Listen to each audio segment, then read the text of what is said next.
Welcome to Kerala Tamil kitchen. இன்னைக்கு நம்ம கிச்சன்ல சூப்பரான ரொம்பவே ஈஸியான ஒரு சிக்கன் பிரியாணி செய்ய போறோங்க. அதுக்கு நான் 1 கிலோ சிக்கன் 1 கிலோ அரிசி எடுத்திருக்கேன். இந்த பிரியாணில நான் பிரியாணி மசாலா எதுவுமே ஆட் பண்ணல, கரம் மசாலாவும் சேர்க்கல, நம்மளோட அந்த ஓல்ட் ஸ்பைசஸ் மட்டும் தான் போட்டிருக்கேன்.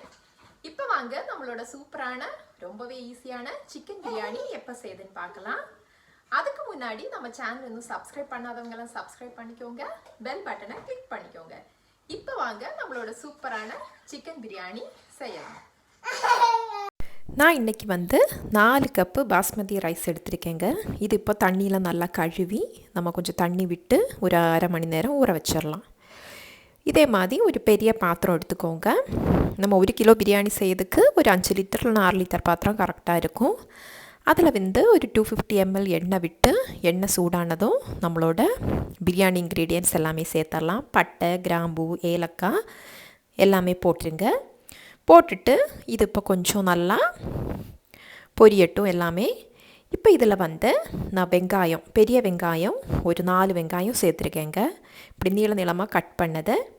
இப்போ இந்த வெங்காயம்லாம் நல்லா பொன்னிறமாக வதங்கணும், நல்லா கோல்டன் கலர் ஆகணுங்க. அது வரைக்கும் நம்ம மிதமான சூட்டில் வச்சே வதக்கிக்கோங்க. அப்போ தான் பிரியாணியோட டேஸ்ட் ரொம்பவே சூப்பராக வரும் உங்களுக்கு. இப்போ இதில் கொஞ்சோண்டு கொத்தமல்லி நான் இன்றைக்கி ஒரு அரைக்கட்டு கொத்தமல்லி எடுத்திருக்கேன். அது சின்ன சின்னதாக நறுக்குனது எண்ணெயில் போட்டு வதக்கிக்கோங்க. அப்படியே புதினாவும் அதே மாதிரி ஒரு கைப்பிடி அளவு புதினா, அதையும் சின்னதாக நறுக்கி இந்த எண்ணெயிலே போட்டு வதக்கிக்கோங்க. கொத்தமல்லி, புதினா எல்லாமே எண்ணெயில் நல்லா வதங்கி நம்ம பிரியாணி கடைசியில் செஞ்சு வரும்போது அதில் இருக்கதே தெரியக்கூடாது, அதே மாதிரி வரணும். அதனால் நம்ம ஸ்டார்டிங்லேயே போட்டு இப்படி எண்ணெயில் நல்லா வதக்கி விட்டுடலாம். நல்லா குட்டியாக கட் பண்ணிக்கோங்க. இப்போ இதில் நம்ம இஞ்சி பூண்டு பேஸ்ட்டு நான் ஒரு 100 கிராம் சேர்த்துருக்கேன். இஞ்சி பூண்டு பேஸ்ட்டு பூண்டு அப்புறம் இஞ்சி இது ரெண்டையும் சேர்த்து அரைச்சது. எப்போவுமே பூண்டு இஞ்சியோட கொஞ்சம் ஜாஸ்தியாக இருக்கணும். நீங்கள் ரெண்டும் சேர்த்து அரைக்கும்போது ஒரு 100 கிராம் வரணும். அதே மாதிரி அந்த அளவுக்கு அரைச்சி எடுத்துக்கோங்க. இப்போ இதோட பச்சை வாசனை போயாச்சு. நான் இன்றைக்கி காஷ்மீரி சில்லி பவுடர் தான் 2 டேபிள் ஸ்பூன் சேர்க்குறேன். இது பிரியாணிக்கு உங்களுக்கு நல்லா கலர் கொடுக்கும். நீங்கள் நார்மல் மிளகாத்தூள் சேர்க்கதா இருந்தால் கொஞ்சம் அளவு கம்மியாக சேர்த்துக்கோங்க. இப்போ இதில் 2 பச்சை மிளகாவையும் சேர்த்துடலாம். சேர்த்துட்டு இப்போ எல்லாத்தையும் நல்லா வதக்கி விட்டுறலாங்க. மசாலாவோட பச்சை வாசனையெல்லாம் போகட்டும், அது வரைக்கும் நல்லா வதக்கி விட்டுருங்க.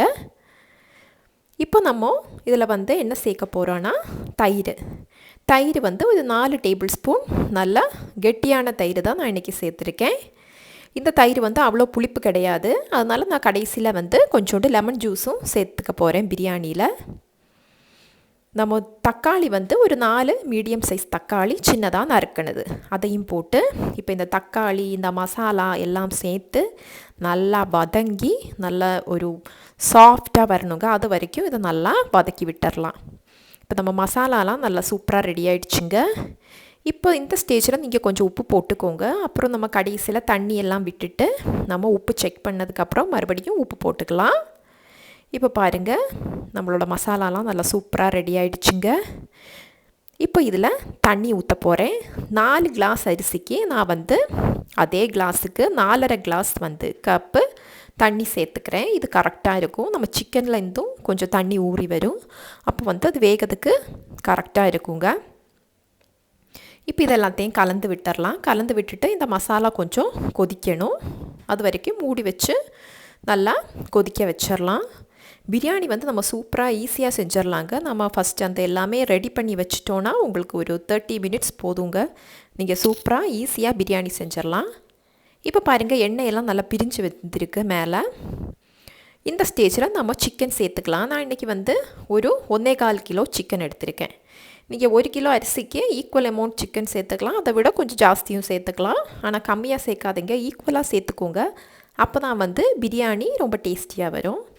இப்போ மறுபடியும் கொஞ்சம் நேரம் நல்லா கொதிக்க விட்டுறலாம். நல்லா கொதித்ததுக்கப்புறம் நம்ம இதில் ஊற வச்ச நம்மளோட பாஸ்மதி அரிசியை சேர்த்துக்கலாம். பாஸ்மதி அரிசியை அப்படியே போட்டு லைட்டாக கிளறுங்க, அரிசியெல்லாம் உடஞ்சிடக்கூடாதுங்க. அதே மாதிரி மெதுவாக கிளறி விட்டுறலாம். இப்போ இந்த அரிசி, இந்த தண்ணி எல்லாம் கொதித்து அது சமமாக வரணும். அது வரைக்கும் இதை லைட்டாக நம்ம நல்லா கொதிக்க வச்சு எடுத்துடலாம். இப்போ பாருங்கள் சின்னதாக கொதித்து வந்திருக்கு. இந்த ஸ்டேஜில் நம்ம உப்பெல்லாம் செக் பண்ணிக்கலாம். உப்பு இல்லைன்னா இப்போ உப்பு போட்டுக்கலாம். உப்பு வந்து நம்ம டேஸ்ட் பண்ணி பார்க்கும்போது கொஞ்சம் எக்ஸ்ட்ரா இருக்கிற மாதிரியே இருக்கணும். அதுதான் கரெக்ட் அளவு. நம்ம பிரியாணிக்கெல்லாம் வந்து எப்போவுமே கரெக்டாக உப்பு ஃபஸ்ட்டே சேர்த்துருங்க. நம்ம பிரியாணி செஞ்சதுக்கப்புறம் உப்பு சேர்க்க முடியாது. இப்போ பாருங்கள் எல்லாமே நல்லா கரெக்டாக இருக்குது. எனக்கு புளிப்பு கொஞ்சம் கம்மியாக இருக்கிற மாதிரி இருக்குது. அதனால் நான் ஒரு பாதி லெமன் ஜூஸு இதில் பிழிஞ்சு ஊற்றுதேன். லெமன் ஜூஸ் வந்து அந்த அரிசி வந்து அப்படியே நல்லா உடையாமல் இருக்கிறதுக்கும் நல்ல யூஸ்ஃபுல்லாக இருக்குங்க. அதனால் லெமன் ஜூஸ் வந்து சேர்த்துக்கோங்க. தயிர் புளிப்பாக இருந்தால் அந்த அளவு கம்மி பண்ணிவிட்டு நீங்கள் கடைசியில் கொஞ்சம் லெமன் ஜூஸும் ஆட் பண்ணிக்கலாம். இப்போ இது கொஞ்சம் நல்லா கொதித்து வரட்டும். அதுக்கப்புறம் நம்ம தம் போட்டுக்கலாம். இப்போ பாருங்கள் ஆல்மோஸ்ட் எல்லாமே கொதித்து வந்திருக்கு. தண்ணி அரிசி எல்லாமே ஒன்றா சேர்ந்து வந்திருக்கு. அவ்வளோதாங்க, நம்மளோட சூப்பரான பிரியாணி சூப்பராக ரெடி ஆகிக்கிட்டே இருக்குது. பார்த்தீங்களா, இப்படி வரணும். இப்போ நம்ம இதை தம் போட்டுடலாம். தம் போடுறதுக்கு வந்து நீங்கள் அந்த ஸ்டவ்லேயே வச்சா போதுங்க. ஃப்ளேம் மட்டும் நல்லா கம்மி பண்ணி லோவில் வைக்கணும், அவ்வளோதான். நம்ம சும்மா வேறு தவா வச்சு அது மேலெலாம் வைக்க தேவையில்லை. இதே மாதிரி மூடி போட்டு அதில் ஒரு சின்ன ஓட்டை இருக்குது, அது மட்டும் நான் கொஞ்சம் ஒரு கோதுமை மாவு வச்சு அடைச்சிருந்தேன். அடைச்சிட்டு இது மேலே வந்து வெயிட் வச்சிடலாம். நான் இதே மாதிரி இந்த உரல் எடுத்து வைக்கேன். இது மேலே இஞ்சி பூண்டெல்லாம் அரைக்கிற அந்த உரல் இது நல்லா வெயிட்டாகவே இருக்கும். நீங்கள் வெயிட்டுக்கு வேணால் தண்ணி கூட வச்சுக்கலாம் மேலே. பாருங்கள் 30 மினிட்ஸ் ஆயிடுச்சுங்க. நம்ம பிரியாணிலாம் வந்து சூப்பராக ரெடியாக இருக்குது. அரிசியெல்லாம் வந்து உடையாமல் நல்லா முழுசாகவே இருக்குங்க. பிரியாணி எப்பவும் எடுக்கும்போது பார்த்து எடுங்க. நம்ம கரண்டி வச்சு ரொம்ப கிண்டி விட்டுட்டோன்னா அரிசியெலாம் வந்து அப்படியே உடஞ்சி போயிடும். அதனால் எப்போவுமே ரொம்ப ஜாக்கிரதையெல்லாம் எடுக்கணும். இதே மாதிரி ஒரு ஓரத்துலேருந்து அப்படியே எடுத்துக்கோங்க. எடுத்து நம்மளோட சுட சுட பிரியாணி நம்ம சர்வ் பண்ணிடலாம்.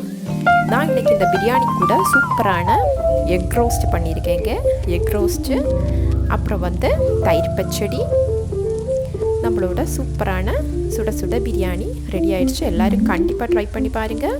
இந்த சமையல் பிடிச்சிருந்தா லைக் பண்ணுங்கள், கமெண்ட் பண்ணுங்கள், எங்கள் சேனலை சப்ஸ்கிரைப் பண்ணுங்கள்.